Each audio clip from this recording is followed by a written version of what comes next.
Bonsoir chers amis, nous nous retrouvons pour notre semaine de prière de la famille qui a pour thème cette semaine Espoir pour les familles d'aujourd'hui.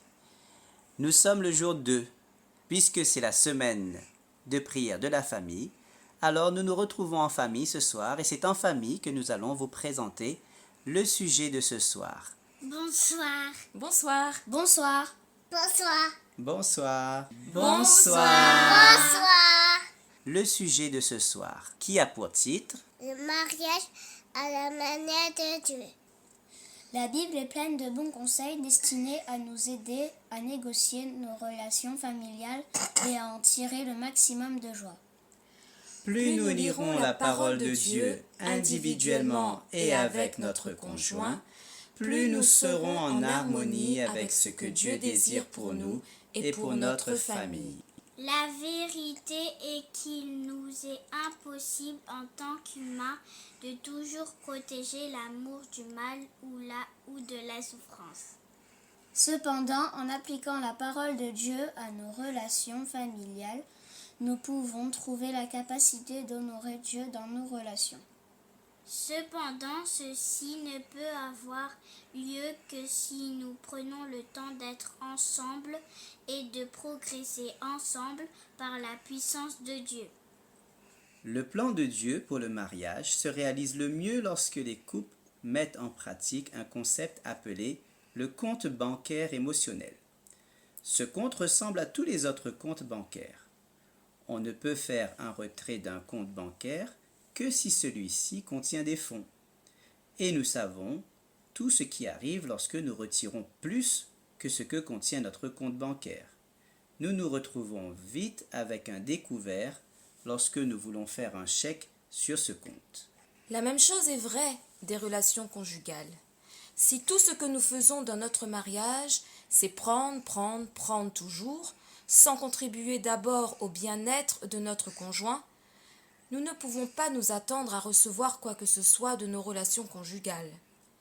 Lorsque nous manifestons de la gentillesse à l'égard de notre conjoint, nous faisons un dépôt sur son compte bancaire émotionnel. Plus nous ferons de dépôts émotionnels sur le compte bancaire émotionnel de notre conjoint, et plus riches seront nos relations. L'inverse, tenter d'obtenir plus que ce que nous apportons, mène à la banqueroute des relations. Où en êtes-vous donc dans vos dépôts sur le compte bancaire émotionnel de votre conjoint? Êtes-vous constamment aimable, patient, serviable, encourageant et compatissant?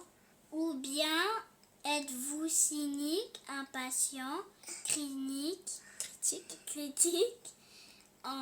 exigeant, difficile et agressif? Aussi difficiles qu'aient été vos relations conjugales dans le passé, vous pouvez opérer un revirement si vous décidez de vous mettre à agir différemment. Plutôt que d'aborder votre mariage sous l'angle de ce que vous pouvez obtenir, mettez-vous à le considérer depuis la perspective de ce que vous pouvez donner. Puis, regardez le compte bancaire émotionnel de votre conjoint croître de plus en plus jusqu'à ce que vos relations débordent de la monnaie, de la bonne volonté l'un pour l'autre. Les 6 comportements suivants peuvent aider n'importe quel couple à renflouer le compte bancaire émotionnel de leur mariage. Les couples qui sont disposés à essayer au moins l'une de ces suggestions ont toutes les chances de voir une amélioration immédiate de leur relation. Numéro 1. Cessez de dire que votre mariage est dysfonctionnel. Principe numéro 2. Priez de tout votre cœur pour votre mariage et pour votre conjoint. Numéro 3. Apprenez et pratiquez des techniques efficaces de la communication. Numéro 4. Découvrez ce que votre conjoint aime, faites-le et continuez à le faire. Découvrez ce que votre conjoint n'aime pas et cessez de le faire. Numéro 5. Pardonnez souvent. Numéro 6.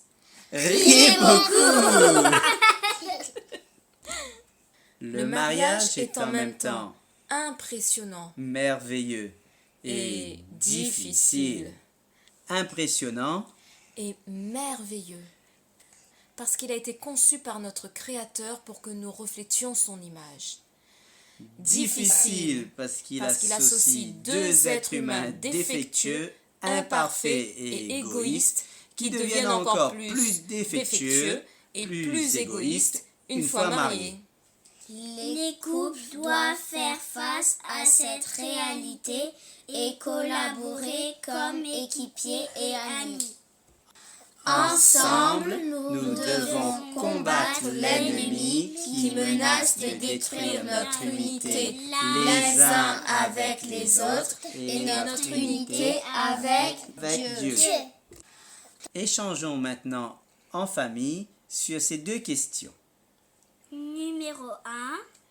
Quelles sont les situations qui provoquent la colère dans votre mariage? Numéro 2. Comment contrôlez-vous vos émotions? Merci. Merci pour votre écoute. Nous vous souhaitons une bonne soirée en famille et avec Dieu. Au revoir. Au Au revoir. Au revoir.